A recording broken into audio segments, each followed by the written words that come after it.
నమస్కారం. జై తెలుగు తల్లి టీవీ వీక్షకులకు స్వాగతం. దయచేసి జై తెలుగు తల్లి టీవీని సబ్స్క్రైబ్, లైక్, షేర్, కామెంట్ చేయండి. ஆண்டாள் திருவடிகளே శరణం.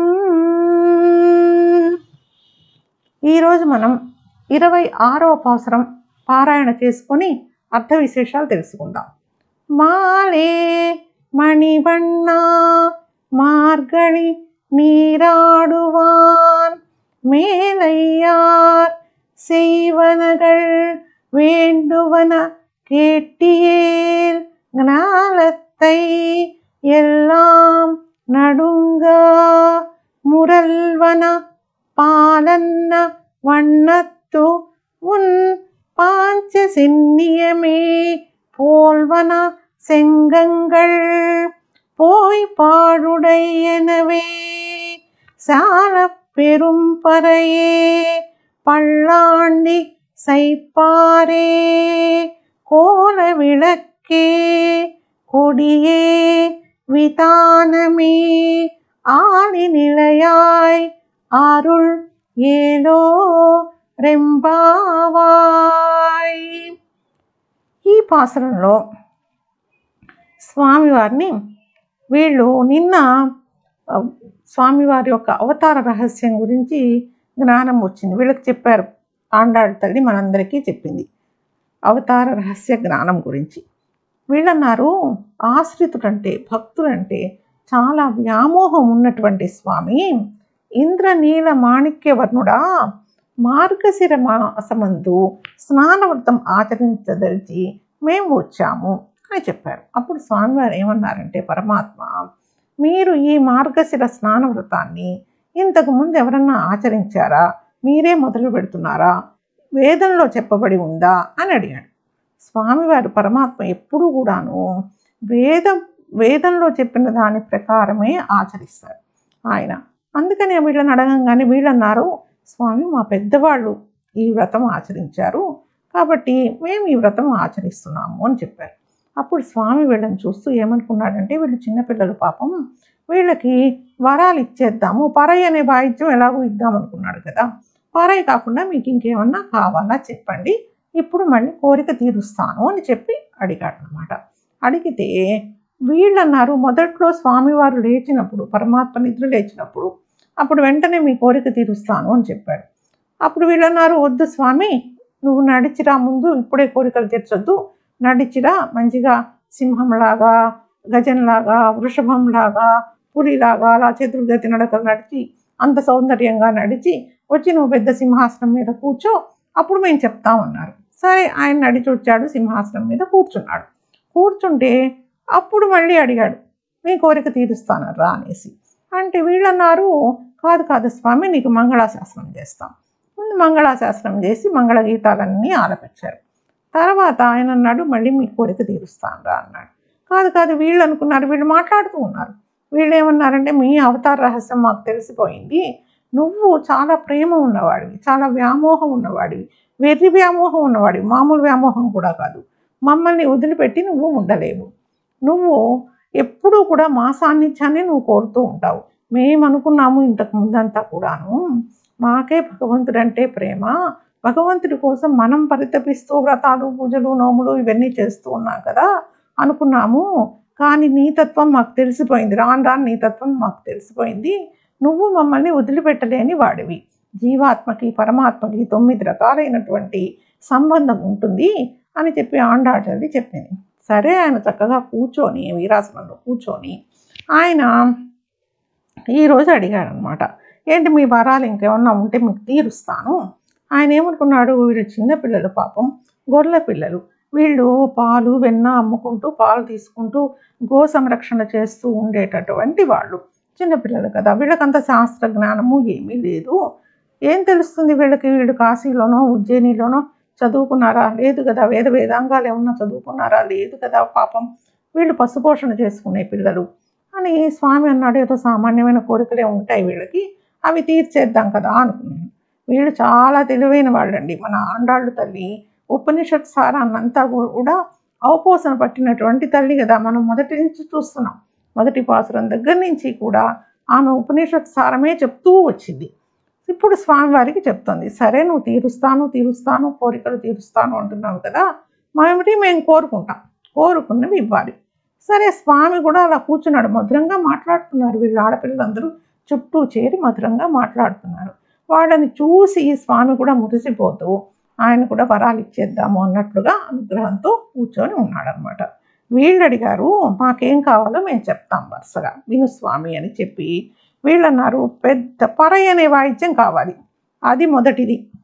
రెండోది పాంచజన్య శంఖం, నీకు ఉన్నటువంటి తెల్లనైనటువంటి శంఖం ఉంది కదా, భూమిని అంతటిని అదరగొట్టేటటువంటి ధ్వని చేస్తున్న శంఖం ఉంది కదా, ఆ శంఖము లాంటి శంఖాలు మాకు కావాలి.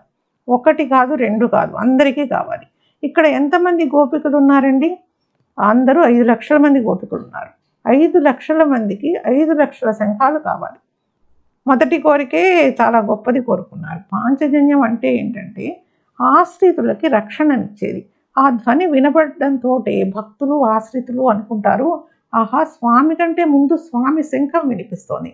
స్వామి శంఖం వినిపిస్తుందంటే మన రక్షణ దొరికింది, మనకి ఇంకా భయం లేదు, మన భయాలు ఏమన్నా ఉంటే తొలగిపోతాయి అని అనుకుంటారు. స్వామి కంటే ముందు శంఖధ్వని వినిపిస్తుంది, తర్వాత స్వామి కనిపిస్తాడు. కాబట్టి ఈ స్వామి శత్రువులకి మాత్రం, పరమాత్మ శత్రువులకి మాత్రం ఆ ధ్వని భయంకరంగా అనిపిస్తుంది, వణుకు పుట్టిస్తుంది. అటువంటి పాంచజన్య శంఖాలు మాకు కావాలి. స్వామి ఏం చేశారంటే వైకుంఠంలో ఉండేటటువంటి మంటపంలో ఉండేటటువంటి అన్ని మణులతో కలిపి పెద్ద శంఖాన్ని తయారు చేసి వీళ్ళకి ఇచ్చేశాడు. వీళ్ళు రెండోది ఏమడిగారు, మంగళ గీతములు ఆలపించు గాయకులు కావాలి. గాయకులు ఎక్కడుంటారమ్మా అని స్వామి అడిగితే వీళ్ళు ఏం చెప్పారంటే, స్వామి నీ దగ్గర నిత్యులు, ముక్తులు, నారదాది మహర్షులు, వీళ్ళంతా సిద్ధులు అందరూ నీ కోసం పొద్దున్నే గీతాలు ఆలపిస్తారు కదా, వాళ్ళు కావాలి. అలాగే స్వామి అందరినీ పంపించేసాడు. తర్వాత మాకు చీకట్లో వ్రతం తెల్లవారుజామున చీకట్లో మళ్ళీ వెళ్ళాలి వ్రతం చేసుకోవడానికి. కాబట్టి మాకు పెద్ద మంగళ దీపం కావాలి.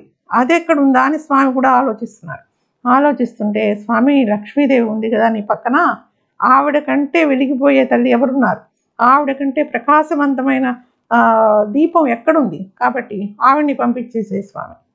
తప్పదు, స్వామి మాట ఇచ్చారు కదా పాపం, స్వామి పంపించేస్తున్నాడు. సరే, మాకు పెద్ద గరుడ ధ్వజం కావాలి. ఎందుకు కావాలి గరుడ ధ్వజం? ఇంతమంది మీ పెద్ద వ్రతం చేసుకుంటున్నాము, గొప్పగా మాకు ఇన్ని శంఖాలు ఊతుకుంటూ బయలుదేరుతున్నాము, కాబట్టి మాకు ధ్వజం కావద్దు, పెద్ద ధ్వజం. అందులో సామాన్యమైన చిన్న చిన్న జెండాలు మేము పట్టుకోం, మాకు పెద్ద ధ్వజం కావాలి. కాబట్టి నీ గరుడ ధ్వజాన్ని పంపించేసే స్వామి. అలాగే స్వామివారు ఎంత మాట వింటాను అన్నాడు కదా అనేసి వీళ్ళు అడుగుతున్నారు, ఆయన సరే అంటున్నాడు. సరే, మాకు చలికాలం మంచు పడుతుంది, మేము అసలే అన్ని అలంకారాలు పెట్టుకొని, పట్టు చీరలు కట్టుకొని, లక్షణంగా చేతిలో దీపాలు పట్టుకొని, శంఖాలు పట్టుకొని వెళ్తూ ఉంటే పైన మంచు పడుతూ ఉంటే మా అలంకారాలన్నీ చెడిపోవు, పాడైపోవు. అలా కాకుండా మాకు మంచి చాందిని కావాలి. చాందిని అంటే పైన వేసుకునే దుప్పటి లాంటి వస్త్రం, ఆ చాందిని కావాలి. ఎక్కడి నుంచి వస్తుందమ్మా? మరి మన ఆదిశేషువు ఉన్నాడు కదా నీ దగ్గర.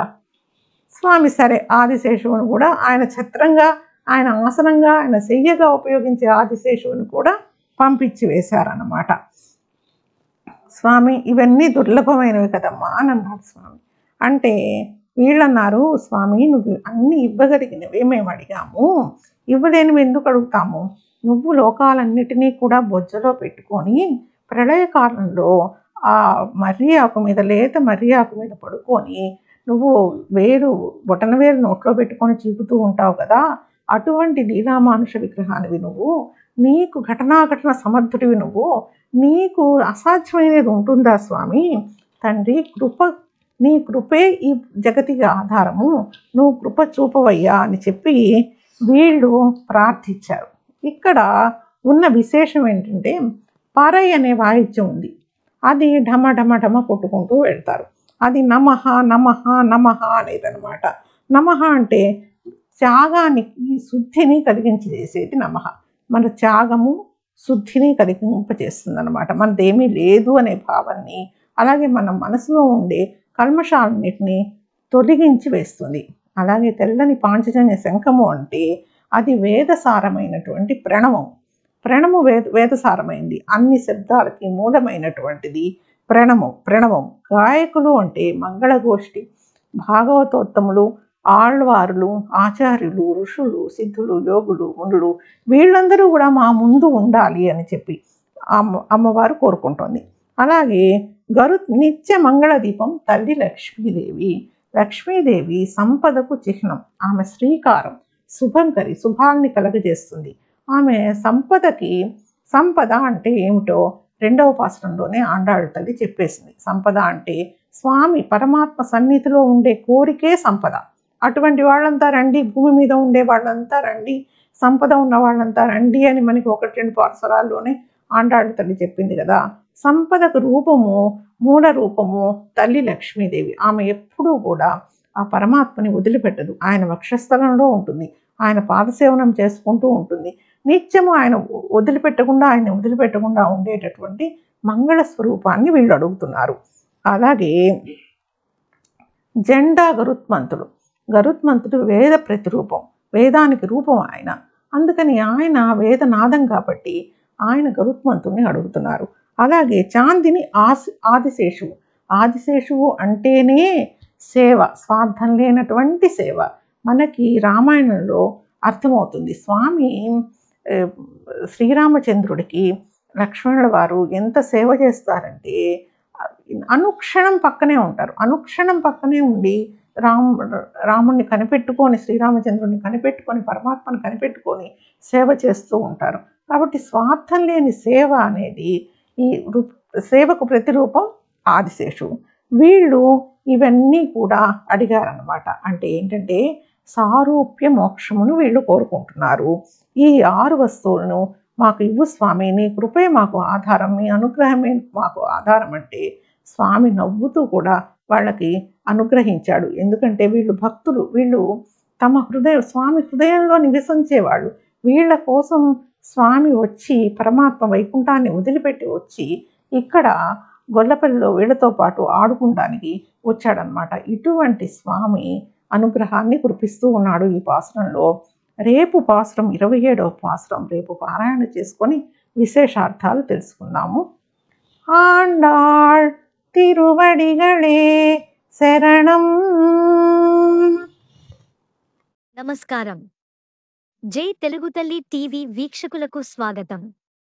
దయచేసి జై తెలుగు తల్లి టీవీని సబ్స్క్రైబ్, లైక్, షేర్, కామెంట్ చేయండి.